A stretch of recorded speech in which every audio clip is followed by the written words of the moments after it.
5 जुगाड़ू बहू का घास और बर्फ का सामान। चलो लड़ियां तो पिरोन दी, इन्हें लगा देती हूँ। अब अमीरों के यहाँ बरसात आती जाती है तो वे लोग अपने बंगलों को कितना सजाते धजाते हैं, पर मुझ जैसी गरीब सास के भाग्य में तो ये फूल पत्ती ही लिखी है। हे भगवान, अभी मैंने इस आंगन को साफ किया था, फिर पत्ते झड़ गए। इन पड़ोसन के तो दोनों हाथों में बैठे बिठाए लड्डू हैं, फल इनके आंगन में गिरते हैं और ये पत्तों का झमेला मेरे आंगन में। अरे ओ भाग्यवान, कहाँ हो? बारात निकलने का समय हुआ जा रहा है, जल्दी से आकर अपने 5 बेटों को सेहरा पहना दो। अजी आई आई। कलावती और सुरेंद्र गरीबी के अभाव में 1-2 ढोल बाजियों के साथ जाकर रेखा, सपना, अंजलि, पिंकी और मधुलिका से अपने 5 बेटों की शादी करवा के विदाई करके ले आती है, जहां दुल्हन के जोड़ों में दरवाजे पर खड़ी बहुएं ससुराल देखकर सन्न रह जाती हैं। हे भगवान, हमारा ससुराल तो सिलाई के डिब्बे जितना है, नजर भर कर देखते ही खत्म हो गया। 2 तो सासू जी और ससुर जी हो गए और 5 हम और हमारे पति, सब सोएंगे कैसे, चिपक कर? हे भगवान, ये क्या, मायके की तरह हमारे ससुराल में भी कोई भी सुख सुविधा की चीज नहीं थी। बहुओं, कलश गिराकर गृह प्रवेश करो। 5 गृह प्रवेश करके अंदर आती हैं और सास ससुर को सादर प्रणाम करती हैं। खुश रहो बहुओं, बस यही इच्छा करती हूँ कि तुम सुख में दुख में मेरे बेटों का साथ निभाओगी। इस घर की लाज तुम ही 5 के कंधों पर है, क्योंकि तुम इस घर की लक्ष्मी हो। माँ जी, हम 5 बहुएं तन मन धन से आप सबकी सेवा करेंगी। कल तक जहां मायके में बेचारी बहुओं ने गरीबी में जिंदगी गुजारी थी, वो ससुराल में गरीब रह गई थी, लेकिन 5 जुगाड़ू भी थी। यूं ही दिन बीतते हैं और गर्मियों का मौसम शुरू हो जाता है, जिसके साथ गरीब परिवारों में होने वाली दिक्कतें भी पैर लिए आ जाती हैं। अरे कुछ है खाने को तो जल्दी से ले आओ, वरना हम कमाने निकले। जी लाई। दीदी, क्या किया जाए? आपने कहा था कि रात की दाल बची है, इसीलिए मैंने सिर्फ 2 रोटी बना दी, मगर ये दाल तो गर्मी से खट्टी हो गई और हम 5 के पति खाने बैठे हुए हैं। जल्दी से कुछ जुगाड़ लगाओ। हाँ, सोचनी दो। पिंकी का ध्यान बाहर आंगन में जाता है, जहां हरी हरी घास के बीच काशी फल के पत्ते उगे थे। वो बाहर कुछ खोजने लगती है। मिल जा, इसमें तो एक भी काशी फल नहीं लटका है, वरना अपना काम बन जाता। कोई नहीं, चलो जल्दी जल्दी इसके नाजुक पत्ते तोड़ो, इसका साग बना दूंगी। तुम सबको तो पता है हमारे पति साग के साथ कितने शौक से रोटी खाते हैं। हाँ दीदी, जुगाड़ तो अच्छा है। थोड़ी देर में पिंकी चूल्हे पर साग भूनकर गरम गरम सबकी थाली में परोसती है। वो खुशी खुशी खाते हैं, पर खाते टाइम 5 के शरीर से पसीना टपके जा रहा था।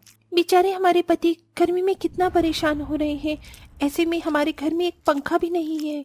गर्मी से बेहाल होके वो 5 आधा अधूरा खाना खाकर चले जाते हैं। तभी पसीना पसीना होकर कलावती घर में घुसती है। दैया रे दैया, बाहर इतनी गर्मी है कि सारा शरीर कड़ी धूप से कबाब के जैसे सिक गया। बहू जरा पानी पिलाना। ये लीजिए माँ जी। हे भगवान, पानी भी एकदम उबल रहा है, जरा भी चैन नहीं पड़ा। आग लगे इस जेठ की गर्मी के मौसम को। ये गर्मी का मौसम तो बस अमीरों के लिए सुहावना है, वरना हमको तो ये गर्मी सताने के सिवा कुछ नहीं करती। अमीर गरीब वर्ग के लोगों के लिए हर साल ही गर्मी का मौसम दोहरा जीवन लेकर आता है, जहां अमीर तो एसी में नरम बिस्तर पर चैन से सोते हैं, लेकिन गरीब का परिवार रात भर बेचैन होता है। माँ जी, हम नदी में से ठंडा पानी भर के लाते हैं। हम भी आपके साथ चलते हैं रेखा दीदी, शाम को चूल्हा जलाने के लिए लकड़ियां भी तो लानी है। 5 गरीब बहुएं मटका उठाए नदी पर आती हैं, जहां बहुत ही उम्र के 2 ऋषि पति पत्नी जंगल से लकड़ी काट रहे थे। ये पेड़ तो बहुत कठोर है त्रिजटा, कट ही नहीं रहा। अजी, अगर लकड़ियां नहीं कटेंगी तो आज भोजन कैसे बनाएंगे? तभी तनु अंजलि जंगल में आती हैं। अंजलि देखो, जंगल में कितनी सारी सूखी पत्तियां पेड़ों से झड़ी हैं। पता है, इन सूखी पत्तियों की आग सबसे धाएं धाएं जलती है, तो इसको ले चलते हैं और थोड़ी हरी घास भी ले जाएंगे। पर हरी घास क्यों? बस कुछ जुगाड़ू करना है। तभी दोनों का ध्यान परेशान ऋषि पति पत्नी पर जाता है। प्रणाम बाबा, आप दोनों इतने परेशान क्यों हैं? हम आपकी कोई मदद कर सकते हैं? हाँ बेटी, हमको लकड़ी चाहिए थी, पर शरीर अधेड़ हो गया है, इसलिए कुल्हाड़ी नहीं जल रही। तो लाइए मैं काट देती हूँ। तब तक तुम मेरा ये गागर भर लाओगी क्या है बिटिया? जी जरूर। तनु के साथ रेखा, मधुलेखा और पिंकी भी उसके साथ आ जाती हैं। बहुत बहुत धन्यवाद बेटी, ईश्वर तुम्हें बनाए रखे। चलो त्रिजटा। बेचारी बाबा से तो लकड़ी उठ भी नहीं रही। जरा ठहरिए बाबा, हमारा घर भी आगे रास्ते में पड़ता है। लाइए लकड़ी, हम छोड़ आते हैं।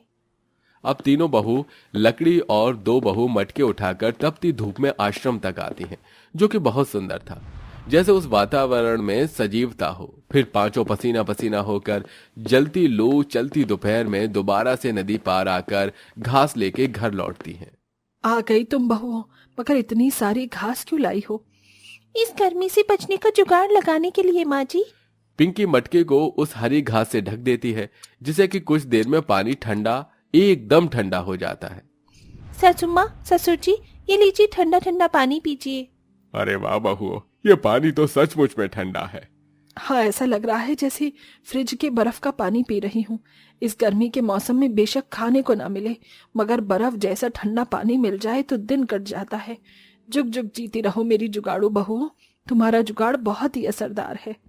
फिर रात में सोने की बारी आते ही पांचों के पति किस्मत को कोसने लगते हैं। अरे अभी तक भी जमीन एकदम जल रही है। बिस्तर लगाते एकदम आग की तरह गर्म हो जाता है और पीठ जलने लगती है। सचमुच ये बड़ा दुख है। बहुओं, तुम पांचों के पास इसका कोई जुगाड़ है क्या? पांचों जुगाड़ू बहू दिमाग लड़ाती हैं और मधुलेखा बाहर रखा हुआ बचा हुआ घास लाती है। चलो चलो दीदी, जल्दी से मेरे साथ ये घास बिछवाओ। घास ठंडी होती है, इस पर हम सबको चैन की नींद आएगी। जैसे ही दोनों सास ससुर पति पत्नी बिस्तर पर लेटते हैं तो उनको ठंडक महसूस होती है। अरे वाह, ये घास का बिस्तर तो एकदम मखमल के बिस्तर जितना नरम है। हमारी बीवियों के जुगाड़ का तो जवाब नहीं। मैं तो भगवान की आभारी हूँ, भले ही उसने मुझे रुपया सोना नहीं दिया, मगर बुद्धिमान बहुएं दी हैं। चलो अब सब सो जाओ। मगर आधी रात बीतते घास सूखकर पीला पड़कर आग की तरह तपने लगती है, जिससे सबकी नींदें उड़ जाती हैं और मटके का पानी भी फिर से उबलने लगता है, क्योंकि गर्मी से उसकी घास भी मुरझा जाती है। इसी तरह कुछ दिन गुजरते हैं। पांचों रोज ही उन साधु पति पत्नी का पानी और लकड़ी आश्रम तक छोड़ने जाती। उसे दिन भी पांचों उनके संग में आश्रम जाती हैं, जहां एकदम ठंडी ठंडी पवन बह रही थी। बेटी, तुम सब आराम कर लो, अभी धूप तेज निकली है, थोड़ी कम हो जाएगी तब जाना, मैं पानी लाती हूँ। त्रिजटा उन्हें पानी पिलाती है, जो कि एकदम शीतल निर्मल था। अरे वाह, ये पानी एकदम बर्फ जितना ठंडा है। अम्मा, क्या आप हमें थोड़ा पानी अपने घड़े में से देंगी? जरूर पुत्री, ये लो। दीदी देखो ना, ये कितनी सारी घास भी है। यहीं की घास अपने घर ले चलते हैं ना। तभी रेखा ने टूटे मन से कहा, लेकिन क्या फायदा मधुलिका, तुम्हें तो पता है ये घास मुरझा जाती है। बेटी ले जाओ इस घास को, ये घास औरों जैसी नहीं है कि मुरझा जाएगी। हमारे तप का फल है ये घास, जादुई घास है। यह सुनकर पांचों जुगाड़ू बहुएं वहां से ढेर सारी घास लेती हैं और एक मटका पानी भी लेकर घर लौटती हैं। अरे ये पानी हिलडुल क्यों नहीं रहा है? कहीं धूप के चलते मटके का पानी सूख तो नहीं गया? घर जाकर रेखा जैसे ही मटका उतार कर देखती है तो उसमें बर्फ ही बर्फ जमी होती है, जो कि एकदम हीरे की तरह चमक रही थी। ये पानी बर्फ कैसे बन गया? कहीं घास के साथ ये बर्फ भी तो जादुई नहीं है ना?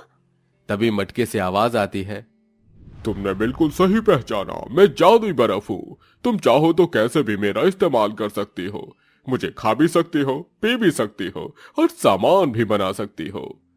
तभी पिंकी एक बर्फ का टुकड़ा अपने हाथों में उठाकर कूलर की इच्छा करती है।